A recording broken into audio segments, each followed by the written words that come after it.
When we are all connected, तब भी हम किसी के साथ अच्छा बिहेव करते हैं और किसी के साथ हम डिफरेंट तरीके से बिहेव करते हैं। कोई हमें अच्छे से बात करता है तो हम उसके लिए एक डिफरेंट ओपिनियन रखते हैं, कोई अगर हमारे साथ बुरा करता है या कैसा भी है तो उसके साथ हम एक अलग तरीके से बिहेव करते हैं। तो sir, sometimes I get confused कि when we are all connected, why can't we behave and be the same with everybody?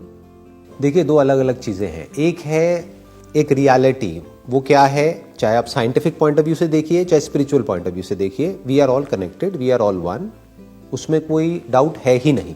जैसे साइंटिफिकली क्या बोलते हैं, we are all made up of that same energy, right? जो हमारे materials हैं वो सब सेम है, जिन मटेरियल्स के हम बने हैं, हमारी बॉडीज बनी है, that is a fact which can't be questioned. एक है बिहेवियर जिसकी आप बात कर रहे हो। बिहेवियर में इट इज इंप्लाइड कि कोई दूसरा है, तो वहां पर क्या आ जाता है, वहां पे एक ट्रांजैक्शन आ जाती है। कोई बोलता नहीं है, but every relationship is a transaction of give and take.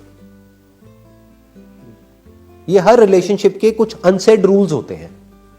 Even the relationship of a husband and wife, कि अगर कोई एक पर्सन है जो बदले में सामने वाले से एक्सपेक्ट बहुत कुछ करे, लेकिन जब करने की बारी आए तो पीछे हट जाए, तो कहने के लिए तो वो हस्बैंड वाइफ है, लेकिन वो रिलेशन ज्यादा टाइम तक चल नहीं पाएगा ना।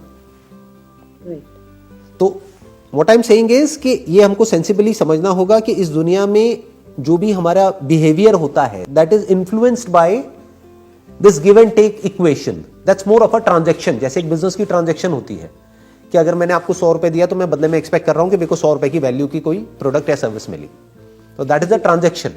ऐसे ही एक ट्रांजैक्शन होती है फ्रेंड्स के बीच में, रिलेटिव्स के बीच में, सबके बीच में। और फ्रेंड्स का मतलब ये नहीं है कि फ्रेंड्स मैंने बोल दिया तो उसकी कोई सब कैटेगरीज नहीं है। फ्रेंड्स भी अलग अलग तरह के होते हैं। एक फ्रेंड होते हैं जो हमको पता है कि ये फ्रेंड है ही टाइम पास के लिए। फॉर एग्जाम्पल, कि हमको पता है कि हम अपने काम से आए, बहुत स्ट्रेस्ड आउट है, अपनी लाइफ से स्ट्रेस्ड आउट हैं, अब हम वहां पे जा रहे हैं, हल्की फुल्की बातें कर रहे हैं, हंस रहे हैं, थोड़ा सा हमने टाइम स्पेंड किया, साथ में लंच किया, डिनर किया, वो अपने घर, हम अपने घर। अब वहां पे हम एक्सपेक्ट करने लग जाए कि वो हमारे इमोशंस को क्यों नहीं समझ रहा, हमारी फीलिंग्स को क्यों नहीं समझ रहा, तो हम थोड़ा गड़बड़ कर रहे हैं। वो रिलेशनशिप अलग है, वो फ्रेंड्स अलग है। वो ज्यादातर स्कूल कॉलेज में बन जाते हैं। जो स्कूल कॉलेज की जो फ्रेंडशिप्स होती हैं, वहां पर एक इमोशनल एक अलग ही बॉन्ड होता है, क्योंकि हम साथ में ग्रो कर रहे होते हैं। उसके बाद में जब लोगों का अपना माइंड एक लेवल पे डेवलप हो जाता है, तो रिलेशनशिप अलग अलग तरह की होती है। फॉर एग्जाम्पल, आप ऑफिस में किसी के साथ में काम कर रहे हैं, तो वो भी कहने के लिए फ्रेंड है, बट एक्चुअल में वो आपका फ्रेंड नहीं है, वो आपका कलीग है। तो उसमें हमको मिक्स नहीं करना है कि वहां पे जाकर के हम अपने सारी बातें बता रहे हैं, फिर वो आगे बता रहे हैं, फिर हम कह रहे हैं देखो उसने मेरे साथ में क्या कर दिया। अरे वो एक अलग रिलेशनशिप है। तो वी हैव टू अंडरस्टैंड कि वो जो रिलेशनशिप है, जो भी रिलेशनशिप हमारी जिसके भी साथ में है, उसके क्या रूल्स हैं, वो सामने वाले को क्लियर नहीं भी है तो हमारे माइंड में क्लियर होने चाहिए। तो कभी भी हमारा कॉन्फ्लिक्ट नहीं होगा किसी भी रिलेशनशिप में। Very clear. तो कहने का मतलब है कि बिहेवियर हमारा अलग अलग होना चाहिए। Fundamentally we are all one.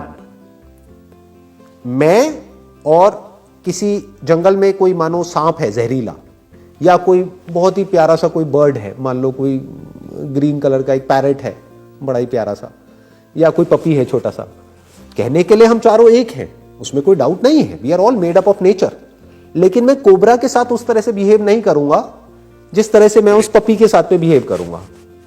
Right. तो ये हमको देखना पड़ेगा कि बिहेवियर कहां पर कैसा रखना है। लोग भी कुछ कोबरा की तरह होते हैं, तो इसलिए मैंने इशारे में बात कही है, मैंने क्लियर नहीं बोली है ना।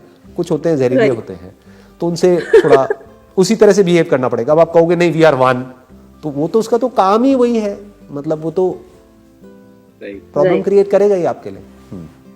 उसका नेचर बेसिकली सामने वाले के नेचर के हिसाब से हमें अपने आप को राइट। हाँ, देखना पड़ेगा कि वो जो रिलेशनशिप है उसकी क्या इक्वेशन है।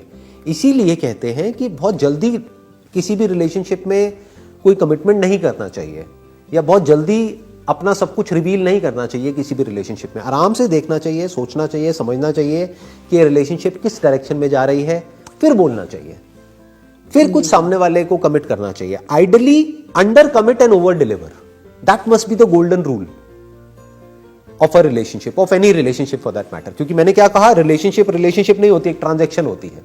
तो कम बोल के ज्यादा डिलीवर कर दो तो वो रिलेशनशिप अच्छी चल जाएगी।